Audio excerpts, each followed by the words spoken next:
Hello, everybody. This is WOD Studios, your favorite sports talk show, KBR Sports, the realest sports talk show of your 24-hour day. I'm your host, Brendan Avin, with my co-host. Hey, what's up? It's Rashad. Khalid, Young Lid, a.k.a. Mr. 1201. 1201's in the building. Every intro, this man. Every intro. Shout out to 1201. How y'all doing today? We cool. I got to go to work later. So, yeah. Hey, he's on his grind. He's on his money grind. Gots to be. Gotta be. Gotta be. But let's get into the first topic of the day. We're gonna be talking about the NBA MVP. Oh, you already know. Steph Curry and James Harden. Some people have Russell Westbrook in there, but now that light's kind of faded out.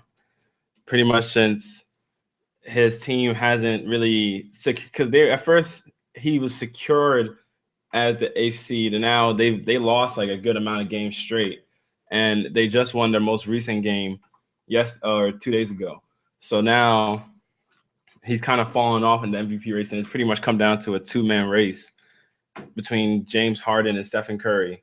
So we're gonna be pretty much talking about who each person thinks deserves the award. We'll start out with you, Rashad. Are you ready for this? Oh my gosh. Steph Curry is this year's MVP. Oh my. Why? You want to know why? Steph Curry. Hold up. Wait, before I go, any objections, Khalid? Brendan? Any objections before I start a case? Any objections? Yeah. Oh my. No, let him go. Oh my. We got another. Oh, okay. Let him go. Okay. We're talking about one of the premier scorers in the league, on the best team in the league, in the Western Conference at that. Think about it. You're playing in the Western Conference and you're the number one team. That already stands out in itself. Granted, you know what I'm saying? He got a team full of great people, got some good scores on the team, but he leads the team. The team goes how he goes. Mm-hmm. So, you know what I'm saying? You got to give it to him as MVP. You got to. Well, okay. So, Kyle, let me hear who you have as your MVP. Steph Curry. Oh, you already know. You already know. So I have two Steph Curry fans here. I see. Why do you pick Steph Curry? Like Rashad said, he's a amazing scorer. Always dropping at least 30, 25 points in a game. He just broke his own 3-point record. Hey, so round of applause. Also, he is leading his team, and it's the number one team in the league. So you said amazing score, right? You said averaging 30, 25, right? I didn't say average. Yeah, you didn't say he'd be dropping. What did you just say? I said he'd be dropping 25, 30. He averages 23.9 points a game, though. Yeah, he has the ability to do that. So, I mean, if we're talking about scoring as the ability to score, so who's the better scorer, James Harden or Stephen Curry? Who's a better scorer? I say, what's the name? Steph Curry's a better scorer. Mm-hmm. Who's averaging more points? Who's doing their thing? See, James Harden. See, it's a different scene. Think about it, yo. James Harden is a get to the free throw line type scorer. He got a lot of foul calls. Now, granted, he scores in the league, but if you need someone like a one-on-one, hold on, listen. If you need someone like a one-on-one scorer, that jump shot is deadly. He can pull up at any time. He can pull up at any time. Mid-range, 3-point. It doesn't matter.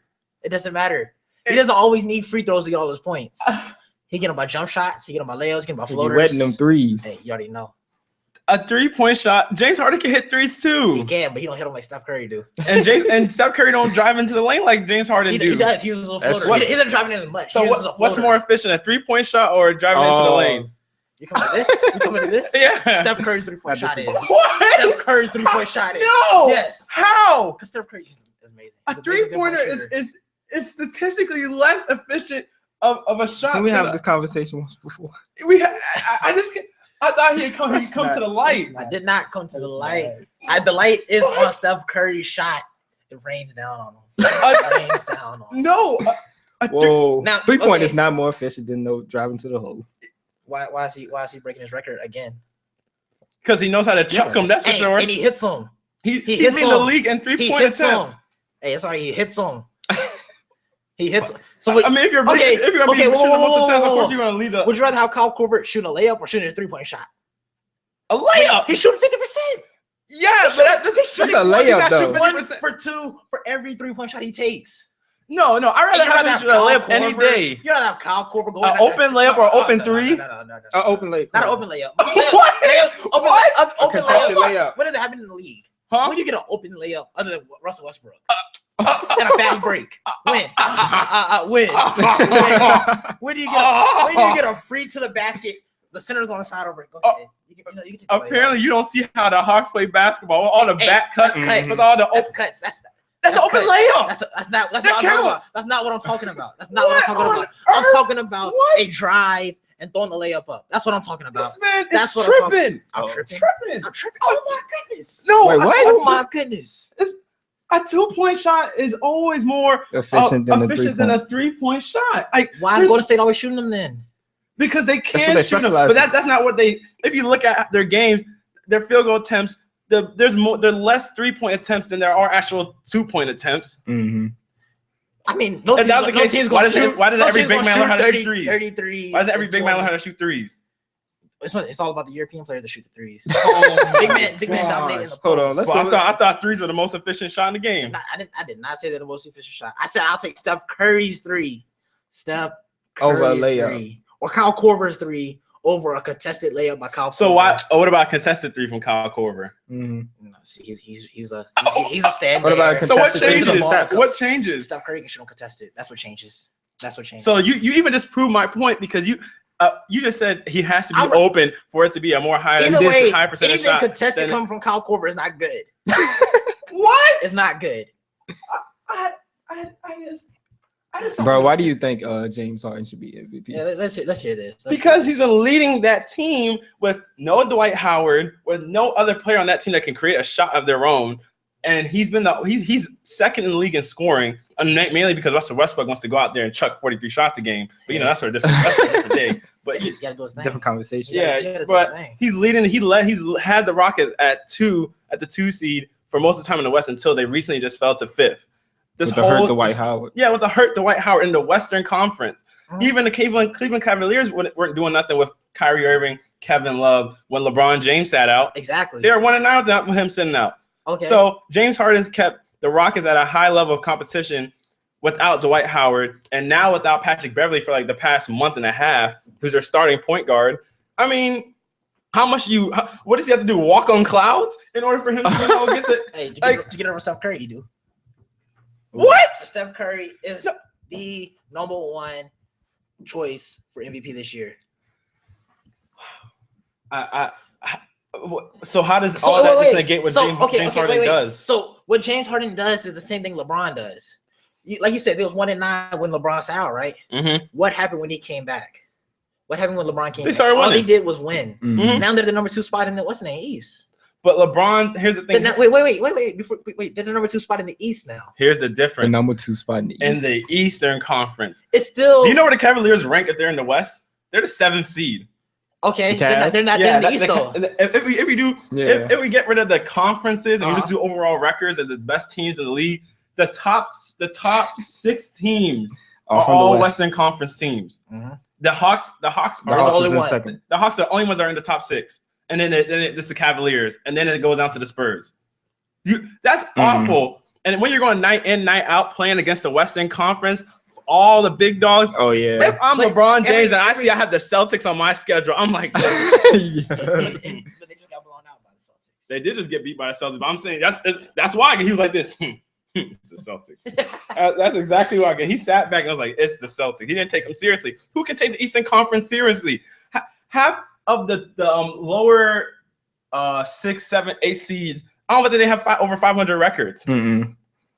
That's awful. It is awful. The fact but it's still a conference though. It's a team still has to come out of that conference. A team does have to come out of that conference. Granted, you got put in the conference. You got put in the conference. You still got to play in the conference. I mean, you can't be like, oh, I want to move to the West now. No, it's not about moving to the West. I'm saying LeBron James' impact doesn't resonate as much as James Harden's impact. It got them from where they were to where they are now, though. They always wasn't the number 2 spot. I mean, also about the difficulty in the division. Yeah, in the conferences. And it also helps that LeBron James got Timothy Mozgov and J.R. Smith and Amon Shumpert after he took all them off that break. it also helps that they came along because they would not have this record if it wasn't for those guys, right? I mean, they help because that's a great role players to add to your team. Exactly. So who does James Harden have helping him? Who does he? But still, point is, he has a team that is competing in the Western Conference. Yeah, that's doing well in the Western Conference. Thank you. No, I'm not supporting Thank you his because Steph Curry is number 1 in the Western Conference. Yeah, it sounds like he was supporting my case. No. I'm agreeing with you. You know what I'm saying? You have a good. I'm not supporting you. No, I'm agreeing with you. You have a good case. But it still comes down to Steph Curry being number 1 in the division in the conference, leading that team in scoring, and you know what I'm saying? He's leading a team. He's top 5 and still. He's leading the best offensive team in the league. That means to be the best offensive team, that means your team can't be scrubs. That means every single other person, player around him. No team is scrubs. No team is. Come on now. I mean, there are teams that were like. I mean, I'm a Lakers fan, but we're scrubs. We're scrubs. Let's not talk about the Knicks. They still better than us. Right. All right. Like, oh my gosh. Like when you can't even name a team's top 5 or starting 5, that's when you know it. You can't even name 3 players off the Knicks roster or the Lakers starting roster. I can name the Lakers. Who?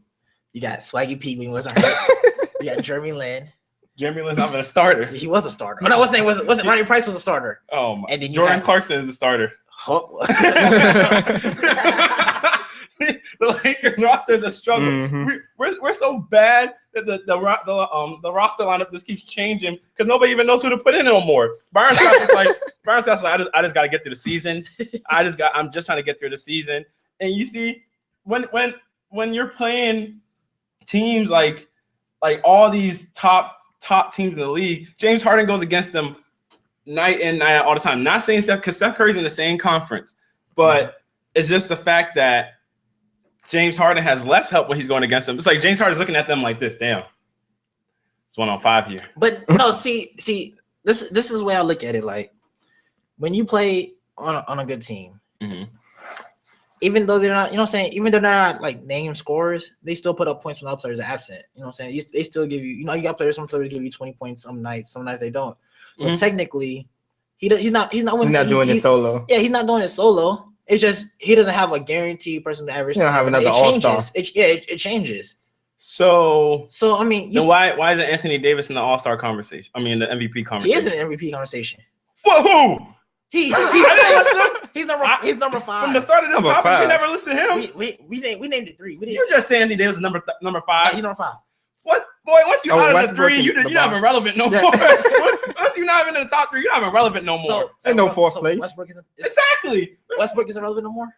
I just said that. No, I just said he fell off. No, he fell off, but he's still relevant.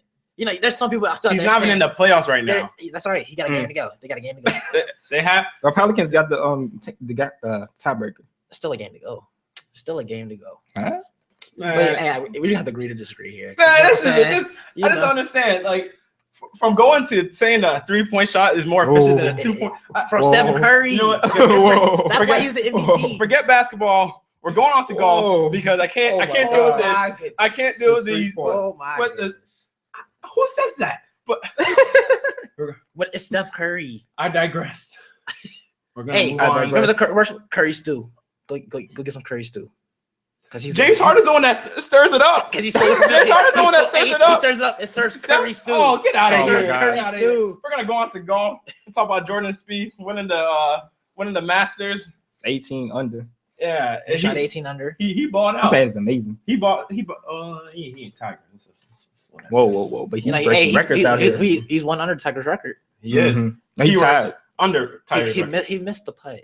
He missed the putt. You see? Oh. But think about it, there was no pressure for him to hit that putt. He didn't know about the record at the time, but he missed it. Exactly. It's easier. You have no pressure. Yeah. No. If you're telling me he has pressure and then he misses it, he knew he won the Masters. He already knew after he had 2-3 putts to go before it wasn't. You never know you won the Masters. Yes, you do. No, you don't. When you're about 4 shots. So you go. So you're telling me you're on the green, you're on the putting green, and you're gonna miss 4 straight shots, 4 straight putts. It's possible. Not when you putting. It's possible. When he was playing as well as he was. Lord knows I've done it. But you're not professional. Hey, that's when you're at the mini golf and you wait like 18 hole. You play with your friends. I'm up by 2 shots. Let's go. Exactly. Miss them both. Miss them both. It's the worst. You But got see, your girl with you. that- You trying to shout, "Are you good?" Baby, I'm good.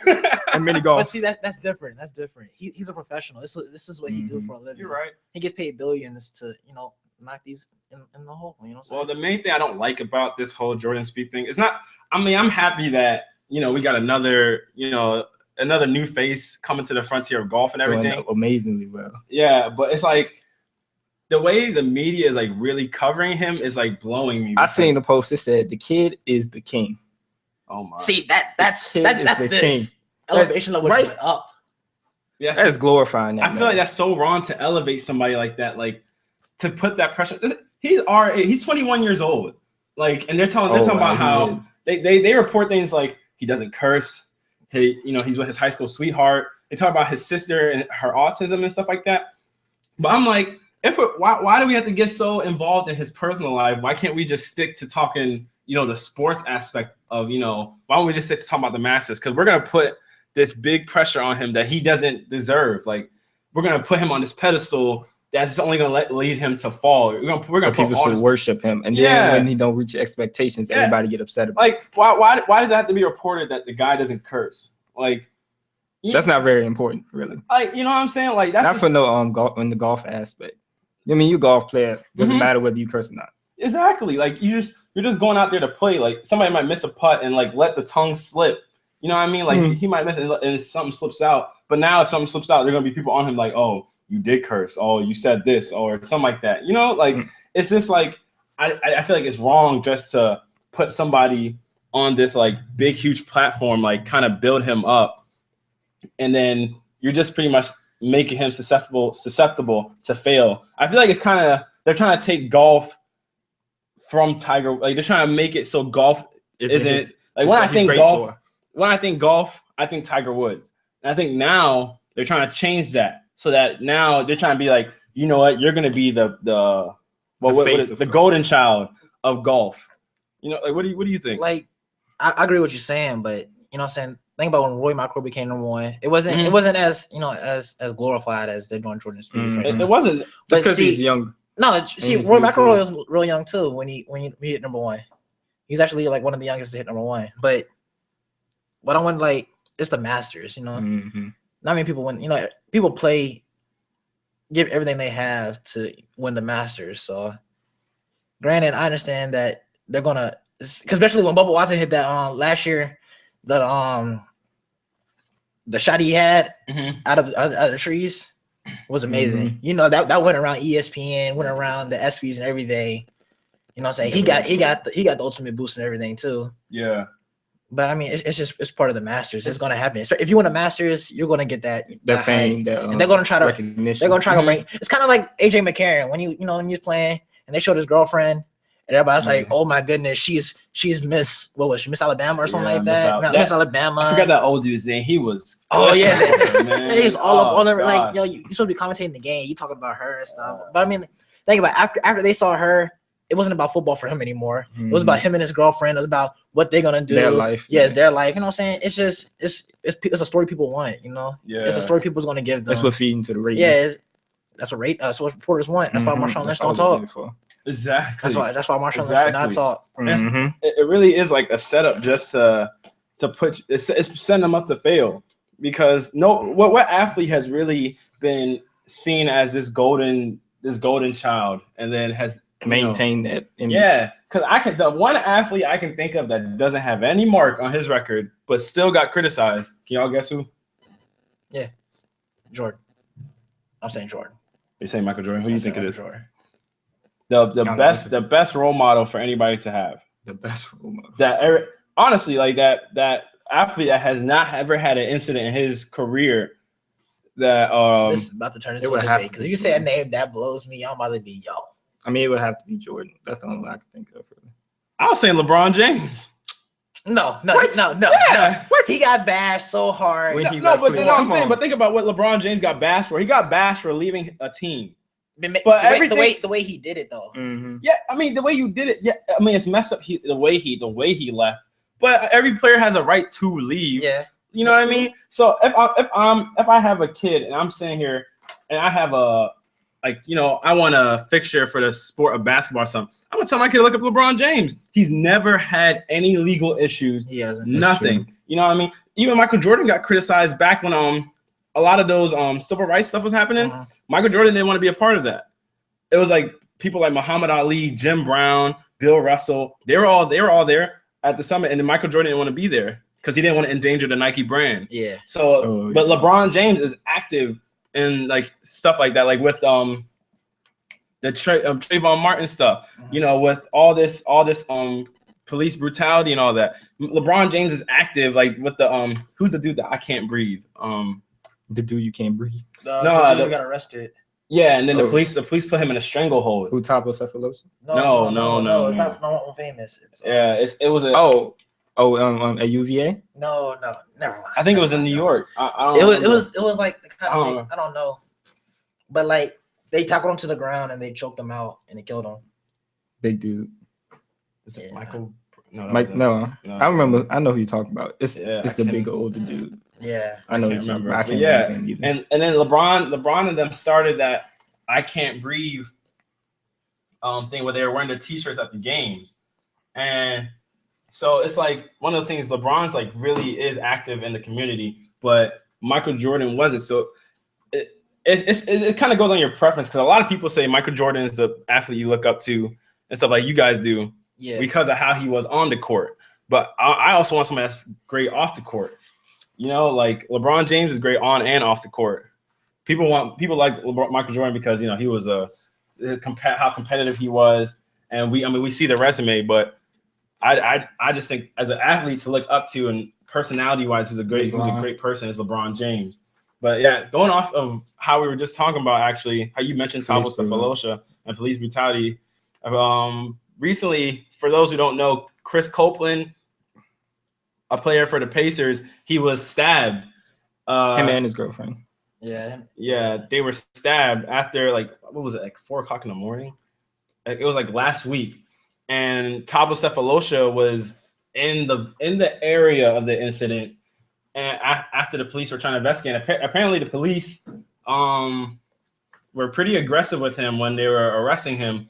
They said he was obscuring their attempt to they're trying to set the parameters for the investigation of the stabbing, and apparently he was obstructing the investigation. Basically, he wouldn't leave. Mm-hmm. And it caused his season injury. Yeah, and he fractured his fibula and tore a ligament, and pretty much he's blaming the police for his injury. And if you guys want to see the video of what happened, it's on TMZ. If you watch it, it's pretty. It's self-explanatory. It's self-explanatory. It's self-explanatory for how like a lot of the times it seems like police brutality has kind of been overlooked. Recently, that the one that you were talking about before we came on here was the cop that got you said South Carolina? Yeah, South Carolina when the man got shot 8 times. Yeah. Apparently the police said that he tried to take his taser and he shot him in the back 8 times. You know what I'm saying? It's getting out of hand, It's getting out of hand.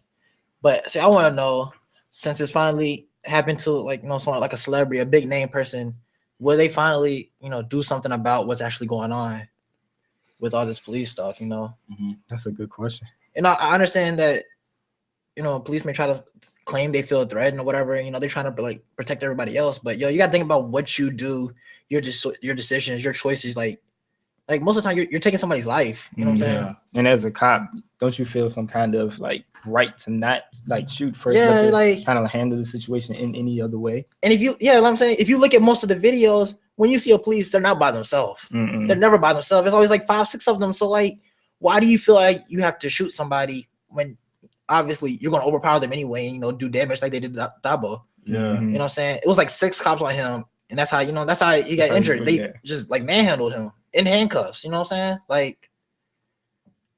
I don't know. There's stuff like that you just can't do, man. I feel like it's kind of becoming unnecessary, all this police brutality, and it's a huge focus on a lot of the African American community. That was Eric Gardner. Eric Gardner. There you go. It's a big focus on the African American community. You always see the young black men getting ruffled up or hurt in the media and stuff like that. But I seen a video It was actually a white teenager in Virginia Beach, and they got pulled over at a stoplight. They was being detained, and he wouldn't get out the car because he said he was 17 years old and he was waiting for his mother to come and get him. And the cop just tased him and forced him out of the car. You know, like it's not necessary. Mm-hmm. Yeah. Go ahead. It's like an utter abuse of like the shield and the badge. Like it kind of gets me because, you know, we always think, what did the, you know, it's natural reaction. You want to know what the person did to warrant that, you know, reaction from the police. But if you watch the video, like Thabo Sefolosha wasn't doing anything.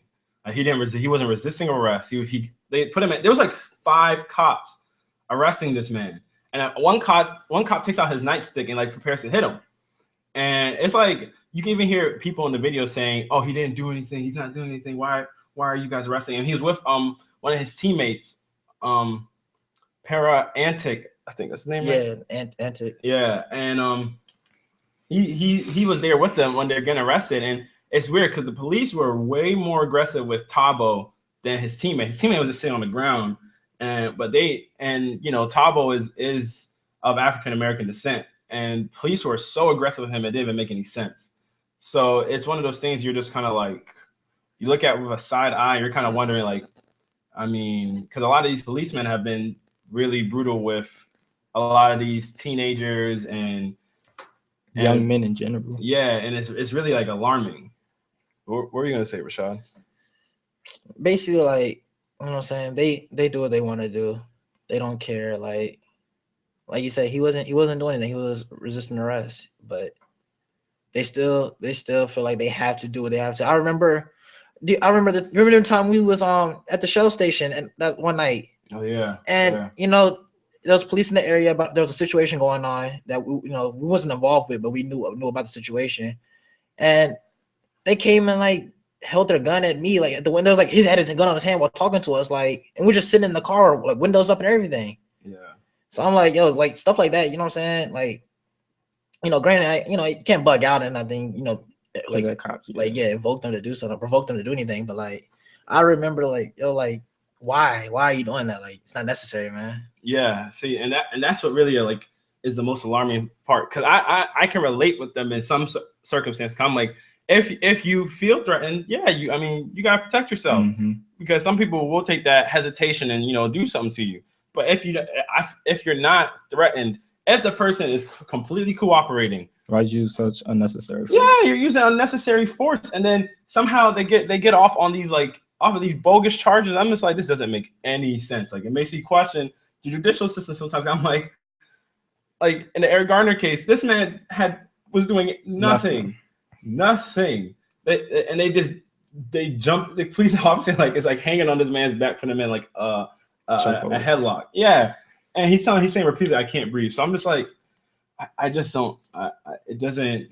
The people that are supposed to be protecting us. And granted, they do their job. I'm not saying they don't do their job well. It's just some of them. It's really, you really just got to sit there and like think about it. You're like, wait, what? Like, why is all this necessary? But you know, that's just something for society today. Yeah, that is food for thought, honestly.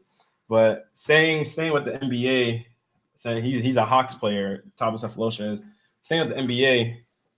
Recently, Derek Fisher, the head coach for the Knicks, so we all know how bad the Knicks are. My goodness, I would hate to be a Knicks fan. Honestly, it's rough to be a Lakers fan right now too. I can't. But to be a Knicks, yeah, this is a continual trend for you guys. It's rough. But recently, he was saying that he was disappointed in the fans that were upset with them for beating the Spurs, because it's that time of the season. The season's going, and everybody knows pretty much, whether you're a good team, whether you're bad, what you're gonna do. And the Knicks, they're not doing anything. They're the worst at. Are they still under 20 wins? Yes, they have 17 wins on the season. Yeah, they have 17 wins on the season. So they're bad. they're really bad. And so the fans are mad at Derek Fisher and the team for winning a game, because they're like, why are you gonna win if it's gonna hurt our lottery chances, our chances of getting the top pick? and changing our whole situation around. And their frustration is pretty much like, well, we're a basketball team. We get paid to go out there and try and win games. We don't get paid to go out there and just tank, because now tanking has pretty much become a technique in the NBA. Once you realize your team is not going to give you squat, you just give it up. You put out the lineup out there that's not going to help you win. That's why nobody can name the Knicks' top 5 starters. So I don't know how they beat the Spurs. I honestly don't know how. But when they beat the Spurs, people are like, "What are you doing? Like, this isn't part of the script. Like, get with the game plan." So, what do you guys think about the motion of tanking and just trying to lose games to improve your draft pick? Because the pick isn't guaranteed. You get put in a lottery, so it increases your odds of the pick you get with how many losses you have, but you're not definitely sure to get the first pick or the second pick. So what do you think, Khalid? I think as I'm not a Knicks fan, but as a fan of like any sports team, I'm a fan of the Clippers. Mm-hmm. So even if they were in like that position of like not even having 20 wins, mm-hmm. and I knew that they were going to get like a lottery pick and they're going to have like the first or second pick, mm-hmm. I would still, as a fan, want them to win games, because as a fan, winning games is what gets me excited. Yeah. Not whether or not they have the first or second pick in the draft this year, but just to see them perform at like the highest level and having like just getting, making them shots or whatever, getting the wins, it just builds up some kind of excitement in you. But to hope that your team loses or want them to lose so that they can get a better player next year, it don't really resonate with me. I will never in my life pay $700 to go cheer for my team to lose. Exactly. I will never. That's almost as bad as when I went to the ACC tournament and the Dukes fan came to the Tar Heels game just to see us lose. Just to see us lose. They paid their Duke didn't even play that day. They paid their money to see us lose. That is how this sounds like right now. You gotta be big ball and be blowing. You know what I'm saying? Like you're blowing money to see your team lose. Think about it. And the what's the name? Madison Square Garden is not empty. The games are not empty. They empty. are selling tickets. Yeah, they selling tickets. Still look like it's filled out. Filled out. Mm-hmm. So what I'm saying? There's a lot of people going to the games. For them to boo, for them to boo, because they win. Oh, wow, yo, that's a lot of money you're putting into a ticket to want to see your team lose. I understand. You can boo at home watching the TV. I understand where that pressure coming from. To go to the game. Now, like you said, like you said earlier, the draft pick isn't guaranteed. Worst record, you're not guaranteed to get the number one pick. Mm-hmm. It's a lottery system. So what I'm saying. 1, 2, 3 give you the best chances of getting the first pick. So win games, lose games. You know what I'm saying? If tanking is what you want to do tanking. But as a fan, play the game. Yeah, play the game though. You know what I'm saying? People pay. People on the teams play to see it. Pay to see you play. Play at the highest level you. Yeah, they want to see like they play for their performance. They play so they make sure they can guarantee an income for their family years to come. A good game. That's true. They don't play to like, oh, we gotta lose every game so we can get a better player. Nah, they play to make sure their families can eat. Mm-hmm. Because if everybody on the team playing poorly, this is what Brendan was telling me. If everybody on the team plays poorly, you're not guaranteed a job. Just like the Lakers, nobody's guaranteed a job. Byron Scott already said it. He said no one's on the team's guaranteed a job, and that's from you playing poorly. So tanking has its upsides and downsides. You get a good pick, but the pick could be a bust. You know what I'm saying? So because there is a lot, and then you can get a bust pick. And then you're jobless. So the players go out and perform because that's what they have to do. Yeah. So you shouldn't get mad at them for winning. Yeah, you shouldn't get mad at them for winning. They're trying to, what I'm saying? Sense. They want to win. They don't join the league just for money. They join, they win championships. They're trying to do what they can to please the fans and stuff. Well, I mean, see, I agree with what you're saying about because they are playing for that next contract, but at the same time, if I'm a fan. What does a fan want to see more? What is the number one thing a fan wants to see their team do? Win a championship. Exactly. And if I know the current team we have is nowhere near winning a championship, what do I want my team to do? You want your team to get a good draft pick. Exactly. So I want my team to lose. Okay, do that at home. Do that at home. Sit at home, watch on TV, and get upset. Then don't go to the game and pay $700 just to boo somebody. But we're not saying these fans are going to the games and like. Well, I mean, they did boo them, but we're just talking about the fan base in general. Just want them to lose games. They're just like, why are you even winning in the first place? Like, because if I'm a fan, I'm a huge Lakers fan. You see, I always wear the Lakers lanyard, and and I see the Lakers winning games. I'm like, why are you winning games? Like, you're hurting our chances to get a top pick. Like, we're a different story though. We're a different story. Wait, we could lose our pick though. We could lose our pick. If we're not top 5, we can lose our pick. Mm-hmm. That's why when we lose, I'm like, let's go. Good job, lose it. But see, these other teams that they still guarantee their pick, I'm like, win some games. But think about it. The Knicks are in a rebuilding stage right now. Think about it. If you lose your games, you get the number 1 pick. You have somebody to pair with Carmelo Anthony. People forget Carmelo Anthony on the he's team. still on the team. But if Carmelo Anthony played the whole season, they wouldn't be as bad as they are right now. They'd still be bad, but they wouldn't be. You think they'd beat their record right now? Yes. You think they'd be under 20 wins with Carmelo? They would be bad. They would not be under 20 wins. Did you see what they were last year? They were bad. They were bad. They were bad. They were bad.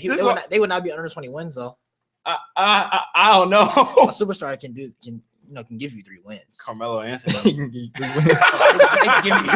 wins.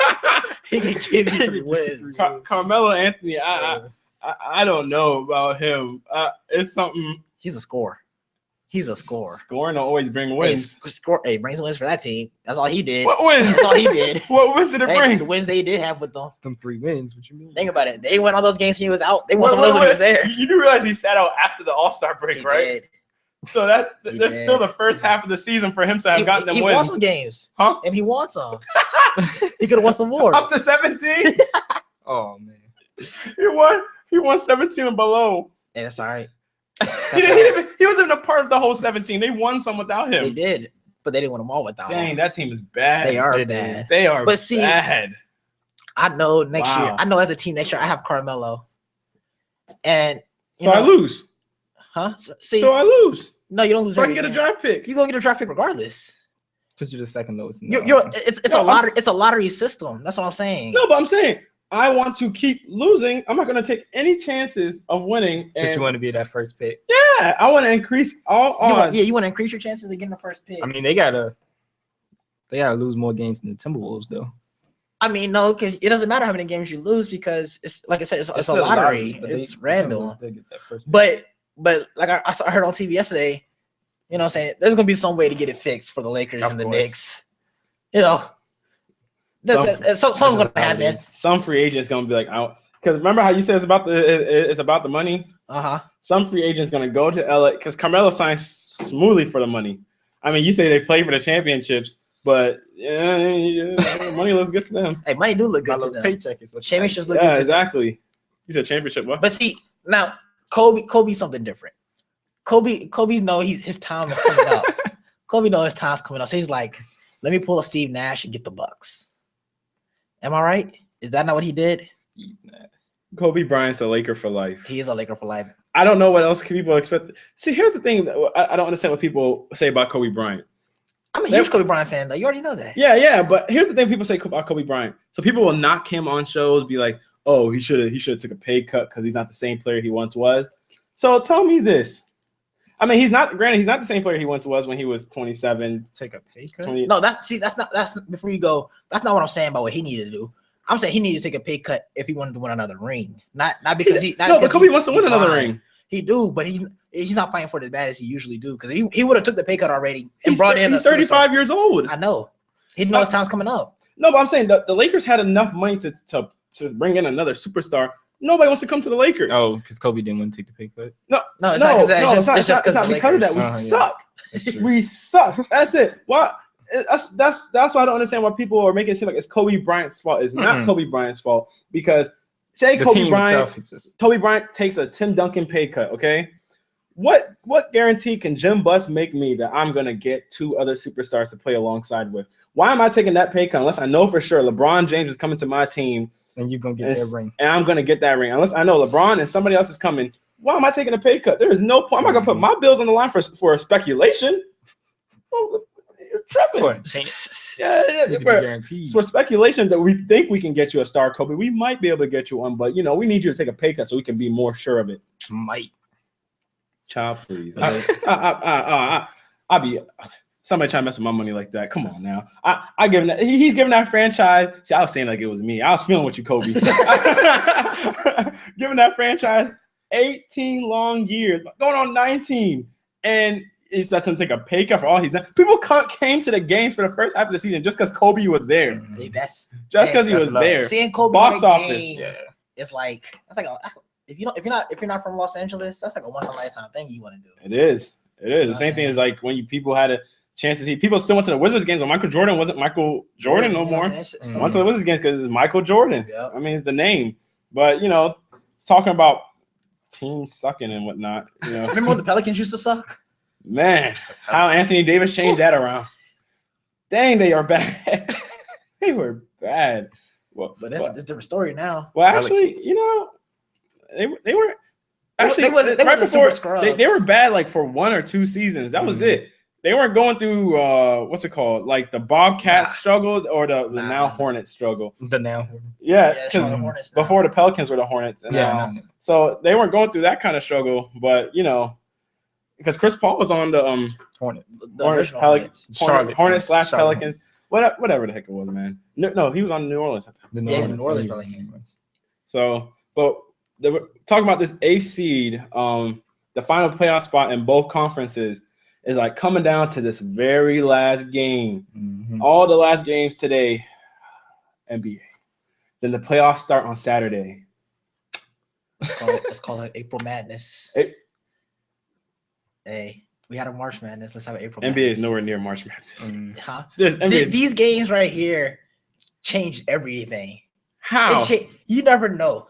Compared they got 7 games to win. They do. But the Thunder or the Pelicans?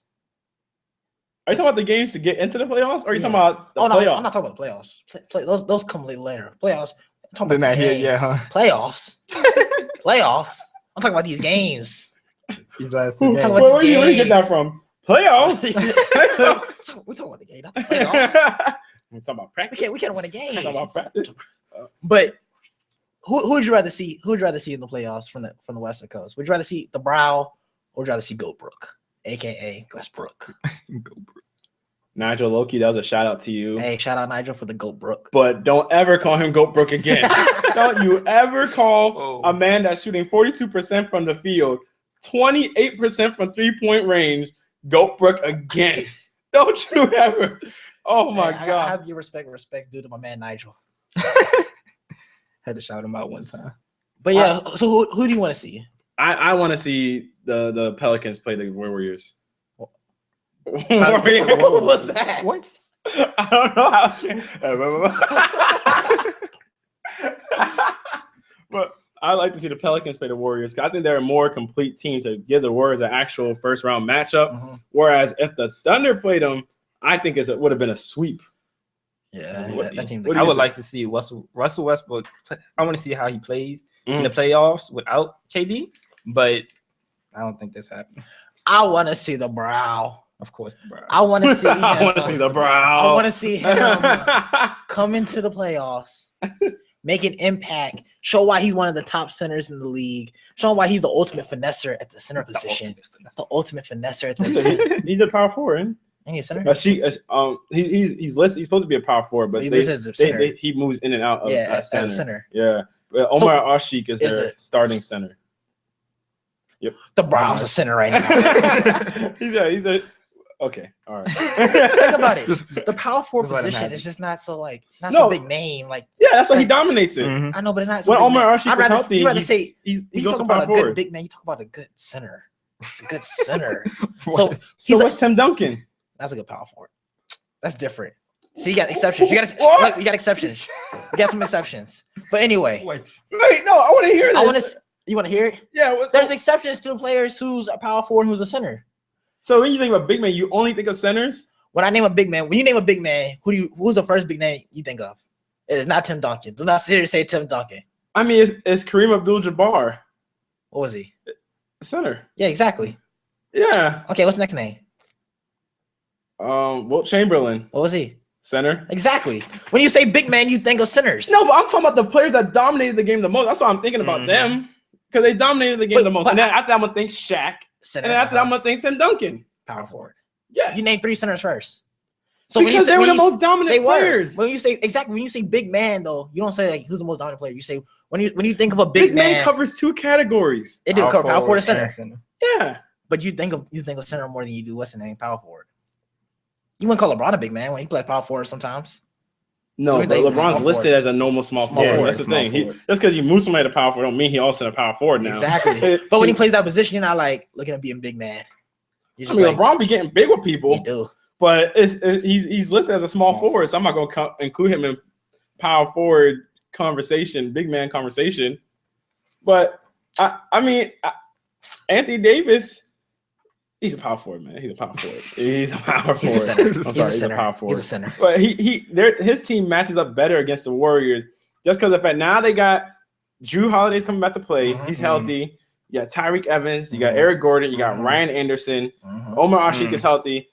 I think they can give the Golden State Warriors a good run for the money until the bench comes in. Until the bench comes in. It's all about the starting lineup. Of course. Now see. How many games you got them winning?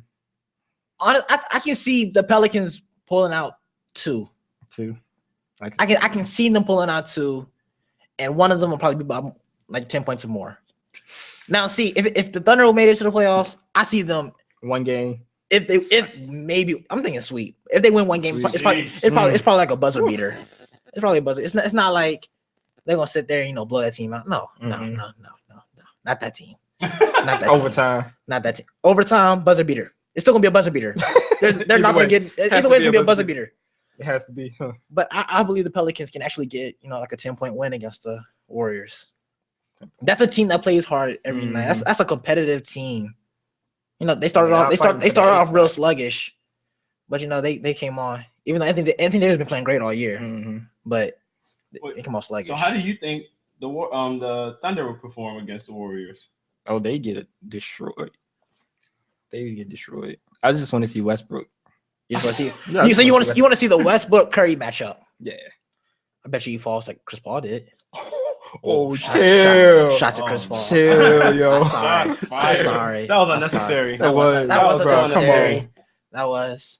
But that was unneeded. That would be uncalled for. That would be a great matchup to see, though. It would be a great matchup. But I want to see. I don't want Anthony Davis to be one of those players that everybody's like puts him in the throw him on the back burner because they put him in like that Kevin Love category. Like, oh, he was a great player, but never made it to the playoffs.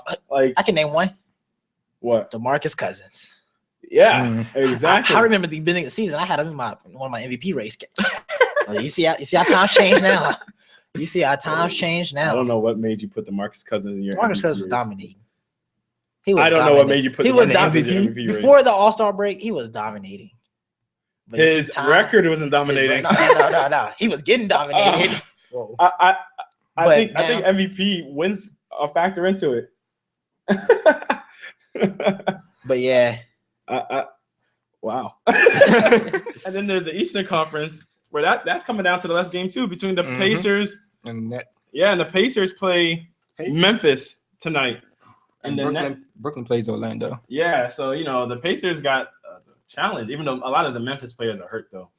So it's like more of a easier road for Brooklyn, even though Brooklyn want to mess up, lose like 3 or 4 games straight when they had the AC. They did. Actually had the 7th seed, didn't they? Yeah, they were at the 7th seed. Had the 7th seed. Celtics And then Boston came and took that. Yeah. And now they're fighting for the AFC spot. Isn't that a shame? Crazy how things can change quick. Wasn't it just like 2 or 3 seasons ago? Everybody was like, the Nets can beat the Heat. When they got everybody. Yeah. When they got Joe Johnson, Derek Williams, not Derek Williams, Darren Williams, Brook Lopez, Kevin Garnett, Paul Pierce. Yo, they had an all-star team for their starting lineup and couldn't do anything. Could not do a thing. Only made the playoffs because they're in the Eastern Conference. Like, that's a shame. Mikhail Provorov spends all that money. He went over to cap and was like, I'll pay the luxury. Yeah, I'll pay it. I'll pay out my own pocket. I got a good question for you guys. Marcus or Jameis Winston? Marcus, who you taking first round, first pick? Jameis. You taking Winston? Mm-hmm. Could you make a case for Mariota, though? That's what Charles is doing. This man, Ron Jaworski, I don't know what's wrong with him. There is no reason on earth that I'm taking Marcus Mariota over Jameis Winston unless Jameis Winston is found guilty of that. Somehow it comes up that sex abuse charge. No. So you saying off the field issues will affect him going first round, second round? I mean, first round, first pick. I mean, off the field issues do factor into it because I mean, like we see with Aaron Hernandez now, he was just found guilty today on first degree murder sentenced to life. You know, off the field issues because Aaron Hernandez was top 5 tight end during the time when him and Gronkowski were paired together, and now it's like all that on field talent is wasted, and it's crazy because most time people think, oh, you're getting such a great package with them if you get them for their on the field abilities, but then off the field, you never know what they can do. Yeah, you know what I'm saying? Like everybody, when the Browns drafted Johnny Manziel, everybody was hyped. Then all of a sudden, my man's in rehab. So just got out of rehab a few days ago. Yeah, actually a few days ago. So if Jameis goes first, no, if Mariota goes first, Jameis goes second. Does he go second pick to the Titans? If Mariota goes first. Honestly, I mean they shouldn't pass up on him. So if Jameis goes first, to Mariota go second? That's a good question, huh? I don't even know if the Titans are gonna have the second pick if they trade out of it. But do you think do you still think he goes second? See, here's the thing. I honestly don't think so. You don't think I don't think he goes second. So Jameis Winston would, no matter what, be 1 or 2. I think it's up to the Bucs on whether Marcus Mariota is going to get drafted. But I see the Bucs taking first or even in the first round. Yeah, exactly. Exactly, because I don't think Marcus Mariota is a good fit for the Titans. Now he might fall to 6 with the Redskins, so that's an interesting. That's something we have to see develop. But all right, y'all, our time has come to a close. Such sweet sorrow. Check us out on YouTube.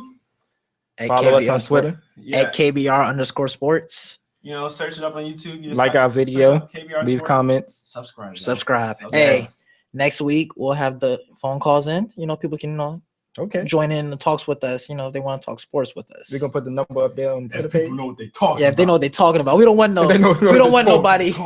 You know, coming out here talking about like we heard earlier in the right in front of the subway. R. Kelly MVP. Oh my God! I don't want to hear that. Or Jaleel Okafor going 6 or 7. Yeah, Jaleel Okafor 6 or 7. We don't want to hear stuff like that. We want to hear. I don't want to name anybody who said that. Stop it. I don't want to put anybody on blast or anything. Stop it. You know. All right. It's been KBR Sports, the realest sports talk show, your 24-hour day. Peace out, guys. Y'all have a good one.